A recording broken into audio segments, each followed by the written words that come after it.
Et nous voici au Havre pour un rendez-vous très innovant, un rendez-vous littéraire avec Sonia Anton qui est à l'origine de ce projet.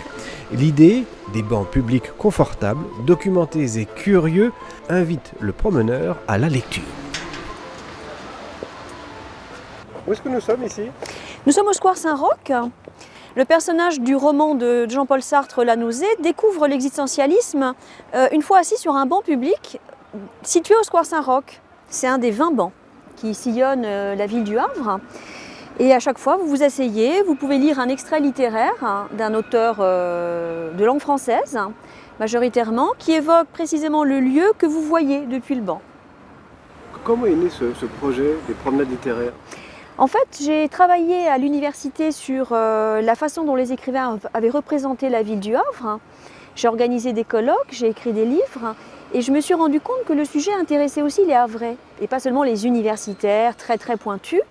Donc j'ai eu l'idée de construire quelque chose qui soit accessible au plus grand nombre dans l'espace même de la ville et j'ai eu la chance de pouvoir travailler en partenariat avec la région et la ville du Havre. C'est toute une installation, un caisson central sur lequel il y a un numéro sur les vins et sur le caisson en lui-même, l'extrait littéraire, une petite présentation en français et en anglais pour permettre aux touristes de profiter de la promenade, une image par exemple du Havre tel qu'il est évoqué dans l'extrait, parce que parfois c'est très différent, ça a évolué bien évidemment. Il y a aussi un plan en bas du caisson, une carte, qui vous permet donc de vous diriger vers les autres bancs.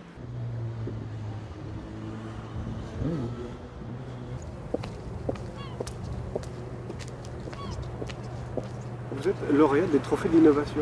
Oui, j'ai eu le grand plaisir et l'honneur de recevoir ce trophée qui m'a permis de faire progresser le projet. Actuellement, j'ai pu faire travailler un stagiaire en informatique qui va perfectionner le site, puisque le banc vous invite à parcourir un site sur lequel il y a beaucoup plus d'informations.